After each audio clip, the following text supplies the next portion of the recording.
So stanza 4, and what we're about to see is Odin sharing the reward with Agnar for giving the drink, and it being sort of cosmic knowledge. Back to the poem. I see a holy land which lies near those of the gods and the elves. In that place, Thrudheim, Thor will live till Ragnarok.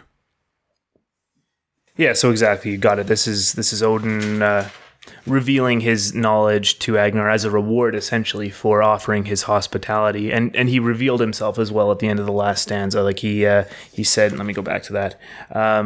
Hail Agnar, it's the chief of the gods who's wishing you well, right? So I mean, that's he's revealing himself. He has let Agnar know what kind of is going on here, and yeah, I mean, maybe this transition is a little funny that it goes straight from that to just here is this hall, but no, it's good information, as we're going to see here. So digging right into it here, Thrudheim.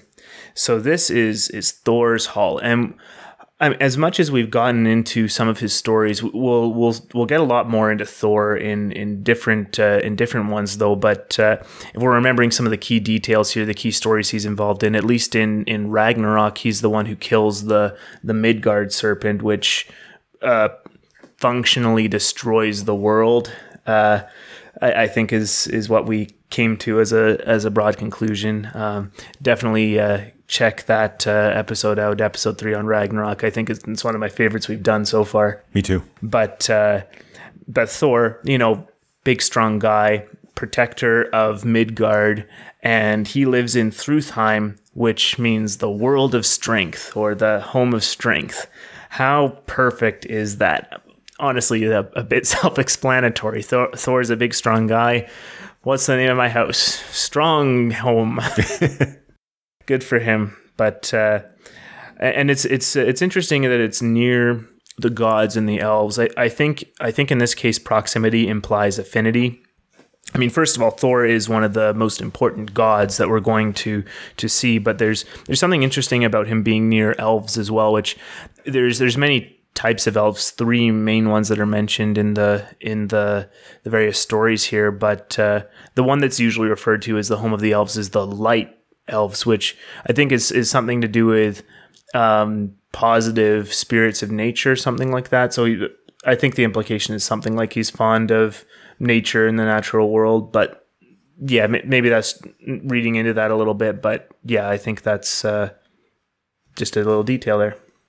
For sure. I've also heard of elves being described as honored ancestors.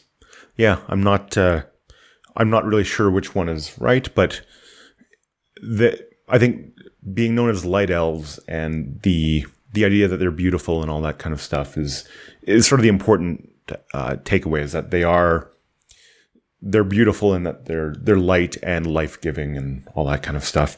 Tolkien-style elves and dwarves are cribbed directly out of this. Like, absolutely, they are based directly on the Norse idea of elves and dwarves, which are the dark elves. It's direct from it, and so I mean, if you want a little bit of at least his interpretation, Tolkien's interpretation, is these bright creatures that live forever and are It's a pretty safe bet to imagine Legolas as I wanted to mention a little bit, too, about Thor, that we talked about this in previous episodes. Thor being a symbol of order and an order maker. And we see in the Voluspa, after the war between the Aesir and Vanir, getting upset that I believe the Aesir go back on their word.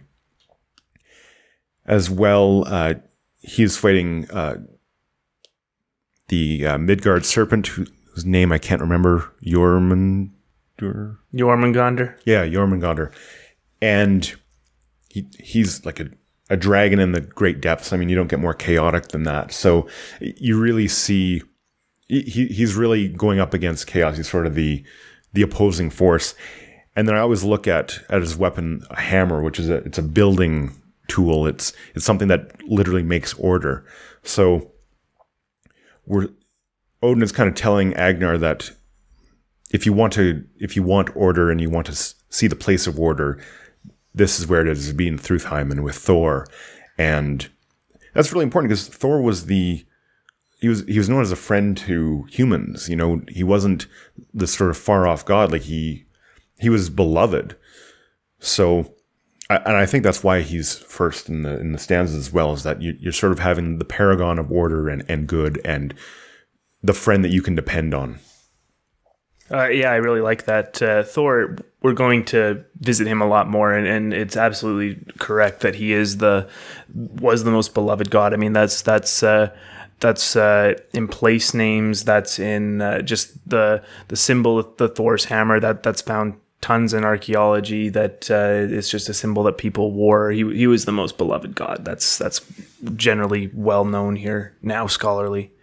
For sure, even in the temple at Uppsala, his god pole was in the center, and Odin, who was still, you know, the Allfather and everything, and Thor's father, he was off to one side, and Freyr was off to the other side. But Thor was the centerpiece, as it were.